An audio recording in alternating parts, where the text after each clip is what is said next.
보실 하나님 말씀은 창세기 43장 1절부터 10절입니다. 창세기 43장 1절부터 10절 말씀 보겠습니다. 그 땅에 기근이 심하고 그들이 애굽에서 가져온 곡식을 다 먹음에 그 아버지가 그들에게 이르되 다시 가서 우리를 위하여 양식을 조금 사오라. 유다가 아버지에게 말하여 이르되 그 사람이 우리에게 엄히 경고하여 이르되 너희 아우가 너와 함께 오지 아니하면 너희가 내 얼굴을 보지 못하리라 하였으니 아버지께서 우리 아우를 우리와 함께 보내시면 우리가 내려가서 아버지를 위하여 양식을 사려니와 아버지께서 만일 그를 보내지 아니하시면 우리는 내려가지 아니하리니 그 사람이 우리에게 말하기를 너희의 아우가 너희와 함께 오지 아니하면 너희가 내 얼굴을 보지 못하리라 하였음이니이다. 이스라엘이 이르되 너희가 어찌하여 너희에게 또 다른 아우가 있다고 그 사람에게 말하여 나를 괴롭게 하였느냐. 그들이 이르되 그 사람이 우리와 우리의 친족에 대하여 자세히 질문하여 이르기를 너희 아버지가 아직도 살아계시느냐 너희에게 아우가 있느냐 하기로 그 묻는 말에 따라 그에게 대답한 것이니 그가 너희의 아우를 데리고 데려오라 할 줄을 우리가 어찌 알았으리이까. 유다가 그의 아버지 이스라엘에게 이르되 저 아이를 나와 함께 보내시면 우리가 곧 가리니 그러면 우리와 아버지와 우리 어린 아이들이 다 살고 죽지 아니하리이다. 내가 그를 위하여 담보가 되오리니 아버지께서 내 손에서 그를 찾으소서. 내가 만일 그를 아버지께 데려다가 아버지 앞에 두지 아니하면 내가 영원히 죄를 지리이다. 우리가 지체하지 아니하였더라면 벌써 2번 갔다 왔으리이다. 아멘. 오늘은 소중한 것을 담보로 내놓고 설득하라 라는 제목으로 하나님 말씀을 살펴보겠습니다. 기근이 더욱 심해지죠. 이집트에서 가져온 식량이 다 떨어지자 그들의 아버지가 말합니다. 가서 식량을 조금 더 구해오라. 유다가 말합니다. 그 사람이 우리에게 엄히 경고하여 말하기를 너희의 아우를 데려오지 않으면 너희는 내 얼굴을 볼 수 없을 것이다. 아버지께서 아우를 우리와 함께 가도록 내주시면 우리가 내려가서 아버지께 식량을 구해오겠습니다. 하지만 아버지께서 그렇게 하지 않는다고 하시면 우리는 가지 않겠습니다. 간다고 한들 무슨 소용이 있겠습니까? 그 사람이 우리에게 너희 아우를 데려오지 아니하면 너희는 내 얼굴을 볼 수 없을 것이라고 엄히 분명하게 말했기 때문입니다. 이스라엘이 말합니다. 너희는 어찌하여 내 인생을 이토록 고달프게 하느냐? 도대체 어쩌자고 또 다른 아우가 있다고 말했느냐? 그들이 말합니다. 그 사람이 우리를 심하게 다그치며 너희 아버지는 살아계시느냐? 너희에게 또 다른 아우가 있느냐 하고 우리 가족에 대해 꼬치꼬치 캐묻기로 그것에 따라 우리가 대답한 것입니다. 그 사람이 너희 아우를 이리로 데려오라고 말할 줄 우리가 어떻게 알았겠습니까? 유다가 아버지 이스라엘에게 재촉합니다. 제가 책임질 테니 그 아이를 내보내 주십시오. 우리가 바로 떠나겠습니다. 우리가 가지 않으면 우리 가족 모두가 굶어 죽게 됩니다. 우리도 아버지도 우리의 자녀도 다 죽게 될 것을 알고 있지 않습니까? 그 아이의 안전을 제가 모두 책임지겠습니다. 그 아이의 생명과 제 생명을 맞바꾸겠습니다. 제가 그 아이를 무사히 데려오지 않으면 제가 죄인이 되어 모든 죄를 달게 받겠습니다. 우리가 이렇게 꾸물거리지 않고 갔더라면 벌써 2번은 좋게 왔다 갔을 것입니다. 라는 것이 오늘 본문의 내용 관찰입니다. 오늘 본문을 살펴보면서 우리가 가장 먼저 바라봐야 될 부분은 그 땅의 기근이 심했다라는 부분입니다. 여러분, 심했다라는 말은 무슨 의미입니까? 점점 더 강력해졌다라는 말이죠. 무엇이요? 기근이. 요셉의 아버지 이스라엘의 생각과는 다르게 흘러가고 있는 것이 현실입니다. 이스라엘의 생각은 처음에 애굽에서 가져온 음식을 아껴서 먹으면 가뭄이 멈추고 먹는 문제가 해결될 것이다 라고 생각하고 있었을 겁니다. 그런데 이스라엘의 생각과는 다르게 애굽에서 가져온 곡식을 다 소비할 때까지 극심한 가뭄은 계속되었고 오히려 더 심해졌다라는 것이 오늘 본문의 상황입니다. 곡물을 구하러 가지 않고는 도저히 버틸 수 없는 상황으로 지금 누가 몰아가시는 거예요? 하나님이 몰아가고 계시는 거죠. 가고 싶지 않지만 어쩔 수 없이 애굽에 가서 애굽에 다시 가야 하는 상황으로 하나님이 몰고 가시는 겁니다. 나는 하고 싶지 않아요. 나는 가고 싶지 않습니다. 그런데 하나님이요, 그런 상황으로 지금 몰고 가시는 거예요. 왜요? 여러분, 왜 하나님이 그렇게 몰고 가실까요? 나는 절대로 하기 싫은데, 나는 절대로 가기 싫은데 왜 하나님이 그런 상황으로 몰고 가실까요?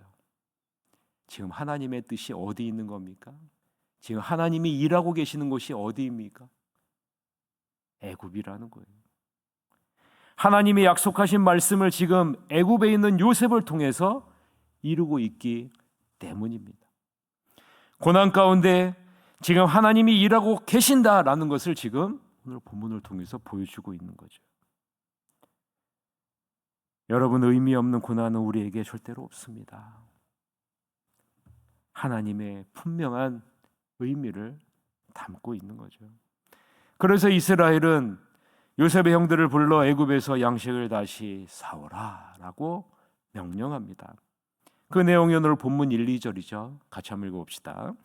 그 땅에 기근이 심하고 그들이 애굽에서 가져온 곡식을 다 먹음에 그 아버지가 그들에게 이르되 다시 가서 우리를 위하여 양식을 조금 사오라. 그 땅에 기근이 심했다. 하나님이 몰고 가신다. 하나님이 몰고 가신다. 이때 누가 등장합니까? 유다가 등장하죠. 왜 유다가 등장할까요? 유다가 등장하는 이유가 무엇일까? 유다는 형제들이 요셉을 죽이려고 할 때 다른 의견을 제시해 잔인한 행동을 막은 인물입니다. 살인을 막은 인물이죠. 그나마 양심적으로 행동한 사람이 유다입니다. 그 내용이 창세기 37장 우리가 예전에 묵상한 내용에 나와 있지 않습니까? 37장 25절서부터 28절에 나와 있죠. 들어보세요. 그들이 앉아 음식을 먹다가 눈을 들어본즉 한 무리의 이스마엘 사람들이 길르앗에서 오는데 그 낙타들의 향품과 유향과 모략을 싣고 애굽으로 내려가는지라. 유다가 자기 형제들에게 이르되 우리가 우리 동생을 죽이고 그의 피를 덮어둔들 무엇이 유익할까? 자, 그를 이스마엘 사람들에게 팔고 그에게 우리 손을 대지 말자. 그는 우리의 동생이요 우리 혈육이니라 하매 그의 형제들이 청정하였더라. 그때 미디안 사람 상인들이 지나가고 있는지라. 형들이 요셉을 구덩이에서 끌어올리고 은 20에 그를 이스마엘 사람들에게 팔매 그 상인들이 요셉을 데리고 애굽으로 갔더라 라고 말씀하죠. 살인을 계획하고 있었는데요, 그 살인을 하지 말자. 살인을 막은 인물이 누구입니까? 유다. 물론 맏형 르우벤도 살인을 하지 말자라는 제안을 했고요, 구덩이에 가두자라고 제안한 인물 맞습니다. 그런데 여러분, 맏형 르우벤은 동기가 달라요. 맏형 르우벤은 아버지의 처 비라를 범했던 창세기 35장 22절의 사건으로 아버지의 심을 완전히 잃어버린 인물입니다. 그래서 요셉을 살려서 자신의 심을 회복하고자 하는 그러한 동기를 갖고 있었던 인물이 맏형 르우벤이었죠. 반면에 유다는요, 지금 양심적으로 동생의 목숨을 해야 하는 것이 하나님 앞에서 큰 죄를 범하는 것임을 알고 있기에 동생을 죽이지 말자라는 그러한 제안을 한 것이죠. 그러게 유다는 다른 형제들에 비해 양심의 평안을 갖고 있는 겁니다. 그래서 유다가 앞장서서 지금 누구에게 말하고 있는 거예요? 아버지 이스라엘에게 말하고 있는 거죠. 3절서부터 5절인데 같이 읽어봅시다.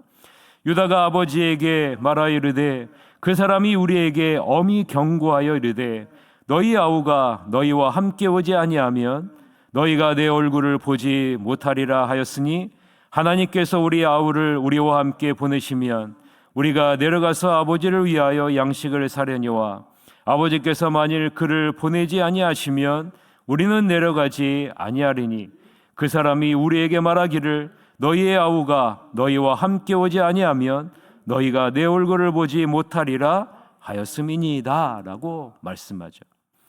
유다는 있는 사실 그대로 아버지 이스라엘에게 말합니다. 베냐민이 함께하지 않으면 식량을 구할 수 없습니다. 그 상황을 정확하게 보고합니다. 그래서 유다는 애굽의 총리 대신이 된 요셉이 엄히 경고했다고 분명히 3절에서 언급하고 있죠.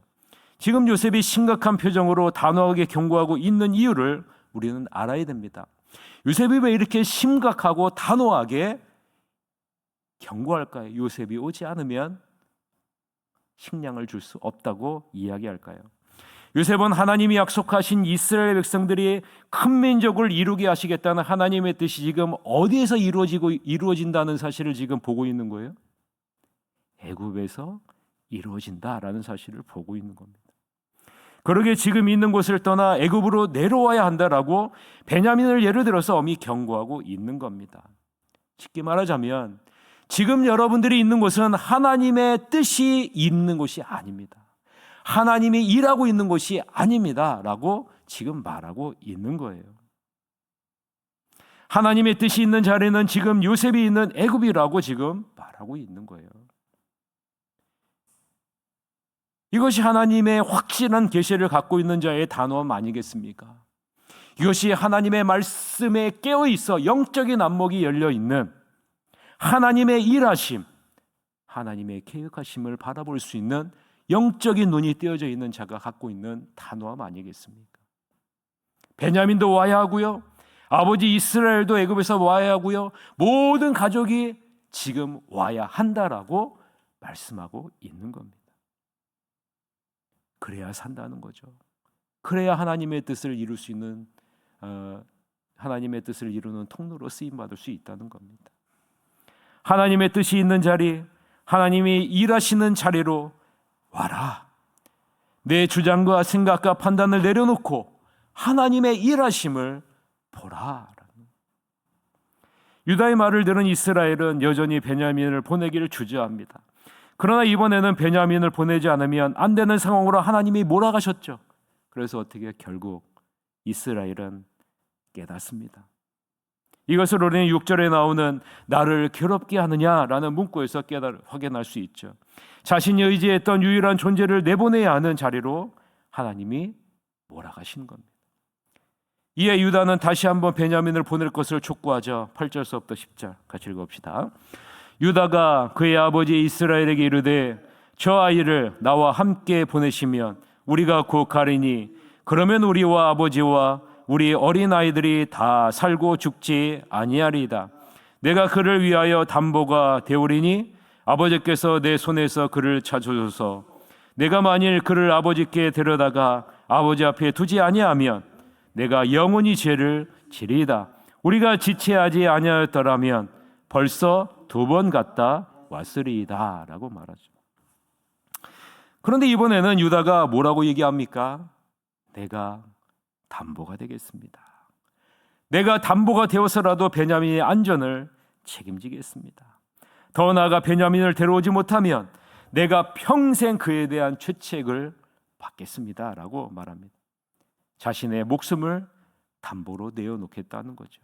자신을 희생해서라도 베냐민을 그리고 가족을 구원하겠다라고 지금 유다가 말하고 있는 겁니다.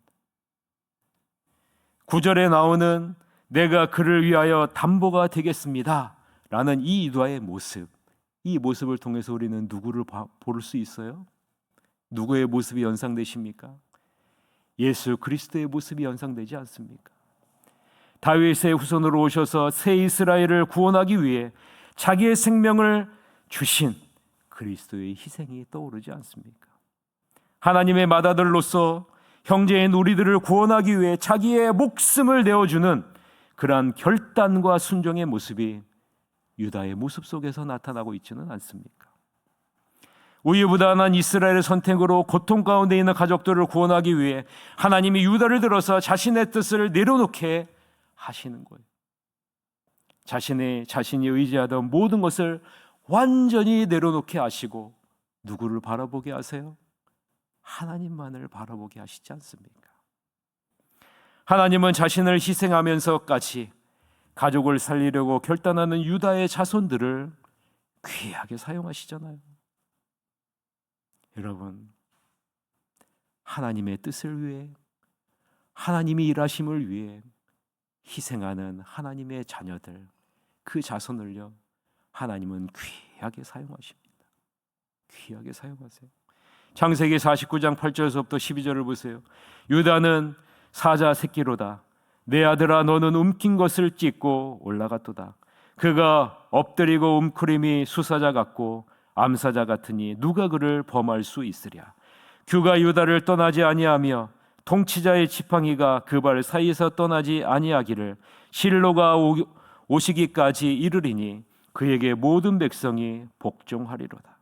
그의 나귀를 포도나무에 매며 그의 암나귀 새끼를 아름다운 포도나무에 맬 것이며 또 그 옷을 포도주에 빨며 그의 목장을 포도즙에 빨리로다. 그의 눈은 포도주로 인하여 붉겠고 그의 이는 우유로 말미암아 희리로다 라고 말씀합니다. 자기의 가족을 위해 자기를 희생하는 이 유다의 모습을 하나님은 아름답게 흠양하시고 그의 자손을요, 하나님이 축복해 주시는 모습을 우리는 보게 됩니다. 뭐라고 말씀합니까? 누가 그를 범할 수 있겠느냐? 누가 그를 범할 수 있겠느냐? 규가 유다를 떠나지 아니하리라. 통치자의 지팡이가 그 발 사이에서 떠나지 않을 것이다. 모든 백성이 복종하게 될 것이다 라고 말씀합니다. 말씀을 맺겠습니다. 고난 중에도 변함없이 일하시는 하나님을 신뢰하시길 바랍니다. 주님의 인도하심을 따라 믿음의 걸음을 한 걸음 한 걸음 걸어가는 여러분이 되시기를 바랍니다. 나의 시선으로 상황 해석을 하지 마시고 하나님의 시선으로 상황을 해석해서 하나님의 뜻을 이루는 통로로 쓰임받는 여러분이 되시기를 바랍니다. 아무쪼록 우리를 구원하기 위해 자기 목숨을 내어주신 예수님의 결단과 희생과 순종을 묵상하며 나도 하나님의 구원을 위해 쓰임받기 위해 결단과 희생과 순종을 이루는 자리로 나아가서 하나님이 계획하신 일을 온전히 이루어나가는 귀한 하나님의 자녀가 될 수 있도록 이끌어 주시옵소서라고 기도하며 나아가는 여러분이 되시기를 주님의 이름으로 간절히 축원합니다. 이 시간에 한 가지 기도 제목을 놓고 기도합시다. 이번 주에 정교인 체육대회가 있고요. 그리고 10월에 새생명 축제가 있습니다. 하나님, 정교인 체육대회 날씨와 모든 일정을 하나님께서 주장하여 주시옵소서라고 기도해 주시고 새생명 축제를 위해서 영혼을 살리는 그러한 구원은 일에 우리가 통로로 쓰임받게 하여 주시옵소서라고 우리 다 같이 1분 동안 통성으로 기도하시러 가도록 하겠습니다. 기도하시겠습니다.